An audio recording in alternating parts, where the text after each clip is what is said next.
اعوذ باللہ من الشیطان الرجیم بسم اللہ الرحمن الرحیم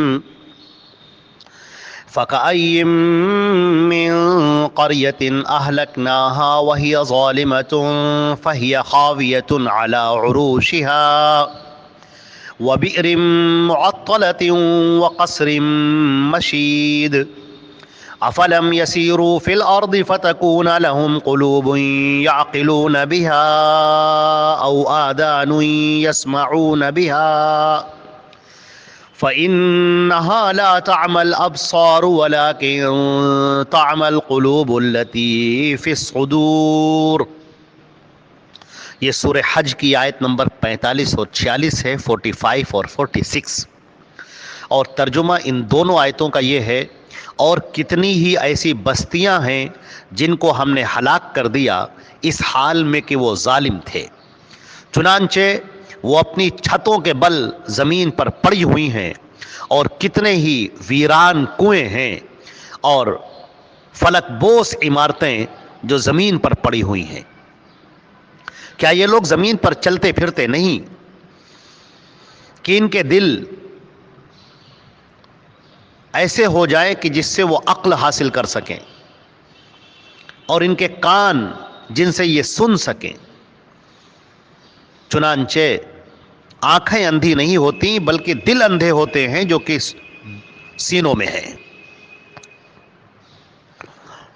حضرات گرامی، اللہ رب العزت نے یہاں پر وہ منظر کھینچا ہے کہ انسان کی عقل اور اس کے شعور کو اپیل کیا گیا ہے۔ اللہ نے انسان کو جن صلاحیتوں سے نوازا ہے، ان صلاحیتوں میں یہ بھی ہے کہ اس کے پاس دماغ ہے، عقل ہے، جو مستقبل کو سوچ سکتا ہے، آئندہ آنے والے حالات کا تجزیہ کر سکتا ہے، اس کے ساتھ کیا پیش آنے والا ہے، وہ اپنے مستقبل کو طے کرتا ہے۔ وہ یہ بیٹھ کر سوچتا ہے کہ کل کیا ہوگا، کس طرح کے حالات آ سکتے ہیں، میرے ساتھ کیا ہوگا۔ اللہ نے یہاں پر ان عقلوں کو اپیل کیا ہے کہ ذرا تم غور کر کے دیکھو کہ وہ لوگ جو ظالم تھے ان کا انجام کیا ہوا۔ وہ لوگ جنہوں نے نبیوں کی دعوت کو جھٹلا دیا، جنہوں نے نبیوں پر ظلم و ستم کے پہاڑ توڑے، جنہوں نے نبیوں کے ساتھ برا سلوک کیا، احکام الہی کو اپنے پیروں تلے کچل دیا، ان لوگوں کا انجام کیا ہوا۔ وہ لوگ جو اس زمین پر رہتے ہوئے اللہ کے احکامات سے بغاوت کرتے تھے، پورے سماج کو گندا کرنا چاہتے تھے، جرم سے بھر دیتے تھے، اس کا انجام کیا ہوا۔ اے مکے کے لوگوں، تم تو شاعری میں دن رات تذکرہ کرتے ہو عرب بعیدہ کا، قوم سمود کی بستیوں کا، قوم لوط کی بستیوں کا، قوم ہود کی بستیوں کا، قوم شعیب کی بستیوں کا، تم تو تذکرہ کرتے ہو، شعر و شاعری میں اسے بیان کرتے ہو، نثر نگاری میں اسے بیان کرتے ہو، تمہارے خطبہ کی تقریروں میں اس کا تذکرہ ہوتا ہے۔ ذرا سوچو تو کہ ان بلند و بالا محلات کو، جو فلک بوس عمارتیں تھیں، ان کو زمین میں کس نے دھنسا دیا۔ کون ہے وہ ذات جس نے ان پوری کی پوری بستیوں کے اوپر اپنا عذاب بھیجا اور ان پوری بستیوں کو ویران کر دیا۔ ان کے پاس تم سے زیادہ طاقت تھی، تم سے زیادہ تمدن تھا، تم سے زیادہ افراد تھے، تم سے زیادہ دولت تھی، تم سے زیادہ پرشکوہ مکانات تھے، لیکن جب اللہ کا عذاب آیا تو کچھ بھی باقی نہ رہا، اور یہ سب کے سب زمین بوس ہو گئے۔ وہ چھتیں جو بلند و بالا تھیں وہ زمین پر آ پڑیں، اور وہ عمارتیں جو آسمان سے باتیں کرتی تھیں اور اپنی مضبوطی میں پہاڑوں جیسی مضبوط تھیں، وہ زمین پر گر پڑے۔ اور وہ لوگ جنہیں اپنے آپ پر، اپنی طاقت پر، اپنی قوت پر، اپنے افراد پر، اپنے مال پر بڑا گھمنڈ تھا، بڑا غرور تھا، وہ سب کٹے ہوئے درختوں کی طرح زمین پر پڑے ہوئے۔ جب اللہ کا عذاب آیا تو کوئی طاقت انہیں روک نہ پائی۔ اللہ نے زلزلے کا عذاب بھیجا، چیخ کا عذاب بھیجا، برباد کر دیا۔ ایک سیکنڈ اور منٹوں کے اندر یہ پوری کی پوری تہذیب اور تمدن سے بھری ہوئی دنیا، وہ پوری بستی، وہ پورا علاقہ سب ختم ہو گیا، اجاڑ ہو گیا۔ آج تم ادھر سے جب نکلتے ہو تو دیکھتے ہو کہ وہاں پر منحوسیت ٹپک رہی ہے، ویران کنویں پڑے ہوئے ہیں۔ یہی وہ کنویں جو کبھی آباد تھے، ان کنویں پہ کبھی لائن لگا کرتی تھی پانی بھرنے کی، آج یہ کنویں سوکھے پڑے ہوئے ہیں۔ وہ محلات جہاں پر رقص ہوا کرتا تھا، لوگوں کے شور اور شرابے ہوا کرتے تھے، لوگوں کی چیخ اور پکار ہوتی تھی، ایک ہنگام برپا تھا، آج تم دیکھ رہے ہو کہ وہ سونے پڑے ہوئے ہیں۔ نہ کوئی آواز دینے والا ہے، نہ کوئی ان کو سجانے والا ہے، نہ کوئی ان کے تخت و تاج کے قصیدے خوانی کرنے والا ہے، کچھ باقی نہ رہا۔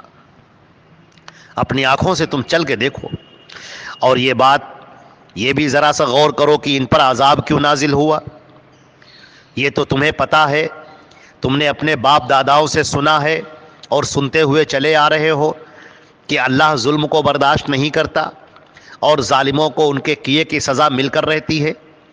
تو تم کیوں مایوس بیٹھے ہوئے، تم کیوں ایسا سوچ رہے ہو کہ تمہارے ساتھ ایسا نہیں ہوگا؟ تم اللہ کے نبی حضرت محمد مصطفیٰ صلی اللہ علیہ وسلم پر ظلم توڑ رہے ہو، ظلم کے پہاڑ توڑ رہے ہو۔ جو لوگ ان کے اوپر ایمان لائے ہیں تم ان کے ساتھ برا سلوک کر رہے ہو، ان کا مذاق اڑا رہے ہو، ان کو دھکیل رہے ہو، ان کے ساتھ گندا اور برا سلوک کر رہے ہو، ان کو کھانا اور پانی نہیں دیتے، بائیکاٹ کیے ہوئے ان کا۔ تم یہ جو ظلم کر رہے ہو تو کیا تمہیں اس ظلم کا بدلہ نہ ملے گا؟ تم کیوں مطمئن ہو کر بیٹھ گئے ہو کہ تمہارے اوپر عذاب نہیں آئے گا؟ وہ اللہ جس نے ظالموں کو ہلاک کیا ہے کیا تم کو چھوڑ دے گا؟ تمہاری سمجھ میں یہ نہیں آتا کہ تم بھی تو اپنے آپ کو ظالم کی کیٹیگری میں لے آئے ہو؟ اللہ رب العزت نے یہ بات کہی ہے اور یہ بات فرمائی ہے کہ یہ لوگ زمین پر چلتے پھرتے کیوں نہیں؟ یہ اپنے عقلوں کا استعمال کیوں نہیں کرتے؟ اپنے کانوں کا استعمال کیوں نہیں کرتے؟ یہ آنکھیں رکھتے ہوئے بھی نابینا کیوں ہیں؟ ان کی آنکھیں ہیں لیکن پھر بھی یہ نابینا ہیں۔ اور حقیقت یہ ہے کہ دل اندھے ہو جاتے ہیں، سوچنے سمجھنے کی صلاحیت ختم ہو جاتی ہے۔ آدمی دیکھتا تو ہے لیکن سمجھتا کچھ بھی نہیں۔ وہ اپنی آنکھوں سے دیکھ رہا ہے، ظالموں کے انجام کو بھی دیکھ رہا ہے، لیکن خود غافل ہے، غفلت کے پردے اس پر پڑے ہوئے ہیں۔ اے لوگوں، کیا تمہیں سمجھ میں نہیں آتا؟ کیا تم زمین پر چل کر نہیں دیکھتے؟ کیا تم ان بادشاہوں کی حکومتیں نہیں دیکھتے کہ جو بڑے بڑے بادشاہ تھے، جن کے بنائے ہوئے محل، جن کے بنائے ہوئے قلعے آج بھی تمہاری آنکھوں کے سامنے ہیں؟ ان قلعوں میں جاؤ، بادشاہوں کے ان محل میں جاؤ، ان کے ان حرم سرا میں جاؤ، ان کے ان جہاں پر ان کا تخت و تاج رکھا رہتا تھا وہاں جاؤ، جہاں پر وہ دربار منعقد کرتے تھے اس جگہ پر جاؤ اور جا کر دیکھو کہ زبان حال سے یہ کیا کہہ رہی ہیں، یہ عمارتیں کیا کہہ رہی ہیں۔ یہ عمارتیں کہہ رہی ہیں کہ اللہ نے ظالموں کو سزا دی، وقت ایک سا نہیں رہتا۔ تم کیا سمجھ رہے ہو؟ آج اللہ نے تمہیں طاقت دے رکھی ہے تو کیا تم ہمیشہ طاقتور رہو گے؟ کیا تمہیں تمہارے کیے کی سزا نہ ملے گی؟ لہٰذا جب تمہارے پاس طاقت آئے، قوت آئے، اقتدار آئے تو یہ سمجھ لو کہ یہ اللہ کی آزمائش ہے۔ اگر آج تمہیں اطمینان نصیب ہے، اگر آج تمہارے پاس دولت ہے، اگر آج تمہارے پاس عہدہ اور منصب ہے تو یہ جان لو کہ اللہ تمہاری آزمائش کر رہا ہے کہ تم کس طرح کا کردار پیش کرتے ہو۔ کہیں تم ظالم تو نہیں بن جاتے، کہیں تم گھٹیا پن پر اور کمینے پن پر تو نہیں اتر آتے، کہیں تم برا سلوک تو نہیں کرتے، کہیں تم غلط راہ تو نہیں چلتے، کسی کا حق تو پامال نہیں کرتے، کسی کی زمین پر قبضہ تو نہیں کرتے، کسی کے حقوق پر ڈاکہ تو نہیں ڈالتے، کسی کو بیجا پریشان تو نہیں کرتے۔ یہ تمہارا کردار دیکھا جا رہا ہے۔ اور مطمئن ہو کر مت بیٹھو، اللہ کی سزا کا جب کوڑا چلتا ہے تو پھر کسی ظالم کی پیٹھ باقی نہیں رہتی۔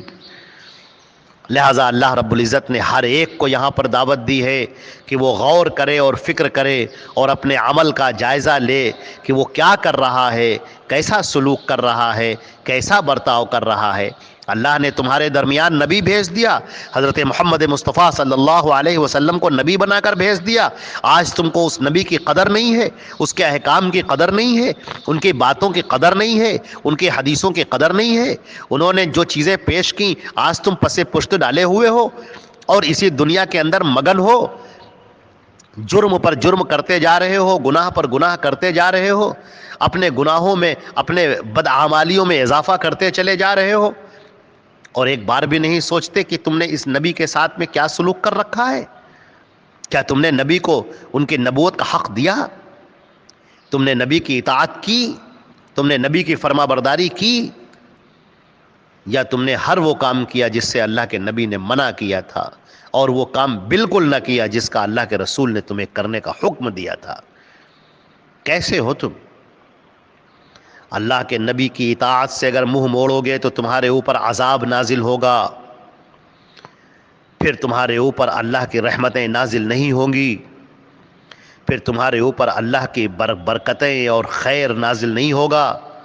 تم نبی کے احکامات توڑو گے، ان کے طریقے سے اپنے آپ کو دور کر لو گے، تو پھر تم لعنت کے موجب ہو جاؤ گے، پھر تمہارے اوپر اللہ کی رحمتیں نازل نہیں ہوں گی، اللہ کا عذاب نازل ہوگا. نبیوں کے ساتھ جس نے برا سلوک کیا ہے وہ اپنے انجام کو پہنچا ہے. ابھی بھی وقت ہے، اپنے آپ کا جائزہ لو، ان آنکھوں کو کھولو جو تمہارے دلوں کی آنکھیں ہیں. دیکھو، اپنے چاروں طرف دیکھو، عبرت کی نگاہ سے دیکھو، پڑھو، کانوں سے سنو، نیکیوں کی طرف بڑھو اور نیکیوں کی طرف آمادہ ہو. آنکھیں اندھی نہیں ہوتی، دل اندھے ہو جاتے ہیں جو دلوں کے اندر، جو سینوں کے اندر ہیں. لہٰذا اپنے ان دلوں کو اندھا ہونے سے بچاؤ. آنکھوں کا اندھاپن کوئی برا نہیں ہے، لیکن دلوں کا اندھاپن یہ موت ہے، یہ تمہاری زندگی کو فضول میں ضائع کرنا ہے. اللہ نے یہ تھوڑی سی زندگی بخشی ہے، اس زندگی کو کارآمد بناؤ، آخرت کی تیاری کرو، اور جب اللہ کے سامنے حاضر ہو تو نیکیوں کے ساتھ حاضر ہو، اس کی رضا اور خوشی کے ساتھ حاضر ہو. فرشتے کہیں کہ یہ اللہ، اے میرے پروردگار، یہ تیرا نیک بندہ ہے جو نیک اعمال لے کر حاضر ہے. اس کے حضور اللہ کی بارگاہ میں مجرم بن کر حاضر نہ ہو، خطا کار بن کر حاضر نہ ہو، گنہگار بن کر حاضر نہ ہو، لوگوں کے حقوق کو پامال کرنے والا بن کر حاضر نہ ہو، نبی کے احکامات کو توڑنے والا بن کر حاضر نہ ہو، بلکہ اللہ اور اس کے رسول کا فرما بردار بن کر حاضر ہو. اللہ تعالی ہم کو اور آپ کو عمل کرنے کی توفیق عطا فرمائے. السلام علیکم ورحمۃ اللہ وبرکاتہ.